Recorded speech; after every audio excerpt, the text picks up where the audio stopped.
राधे राधे दोस्तों। तो आज के वीडियो में हम आपको बताएंगे कि भगवान श्री कृष्ण की मृत्यु के बाद ऐसा क्या हुआ कि द्वारका नगरी डूब गई।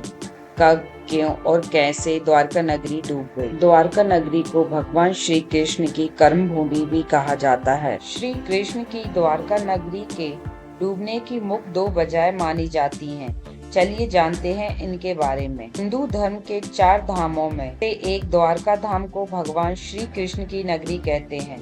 द्वारका धाम गुजरात के काठियावाड़ क्षेत्र में अरब सागर के समीप स्थित है। श्री कृष्ण की द्वारका नगरी के जल विलीन होने की कई पौराणिक कथाएं प्रचलित हैं। चलिए जानते हैं भगवान श्री कृष्ण की द्वारका नगरी के डूबने के पीछे क्या वजह थी। श्री कृष्ण की द्वारका नगरी के डूबने की मुख्य 2 वजह मानी जाती हैं। पहला कारण गांधारी का शाप। पौराणिक कथा के अनुसार जरासंध द्वारा प्रजा पर होने वाले अत्याचारों को रोकने के लिए भगवान श्री कृष्ण मथुरा को छोड़कर चले गए थे। श्री कृष्ण ने समुद्र किनारे अपनी एक दिव्य नगरी बसाई। इस नगरी का नाम द्वारका रखा। माना जाता है कि महाभारत के 36 वर्ष बाद द्वारका नगरी समुद्र में डूब गई थी। महाभारत में पांडवों की विजय हुई और सभी कौरवों का नाश हो गया था। इसके बाद जब युधिष्ठिर का हस्तिनापुर में राजतिलक हो रहा था, उसी समय श्री कृष्ण भी वहां मौजूद थे।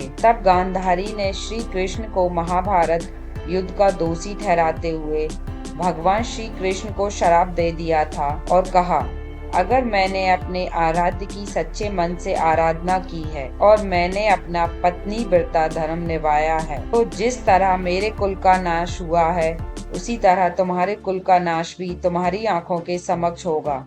कहते हैं इस श्राप की वजह से श्री कृष्ण की द्वारका नगरी पानी में समा गई थी। दूसरा कारण ऋषियों का श्राप। एक अन्य पौराणिक कथा के अनुसार एक बार महर्षि विश्वामित्र देव ऋषि नारद कर्ण द्वारका गए। तब यादव वंश के कुछ लड़के ऋषियों के साथ उपहास करने के प्रयोजन से श्री कृष्ण के पुताम को स्त्री वेश में ले गए और ऋषियों से कहा कि यह स्त्री गर्भवती है, आप इसके गर्भ में पल रहे शिशु के बारे में बताइए कि क्या जन्म लेगा।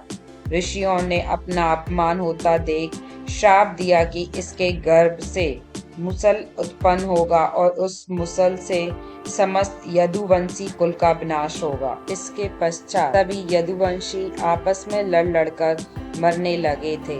सभी यदुवंशियों की मृत्यु के बाद बलराम ने भी अपना शरीर त्याग दिया था। श्री कृष्ण पर किसी शिकारी ने हिरण समझकर बाण चला दिया था, जिससे भगवान श्री कृष्ण देवलोक चले गए।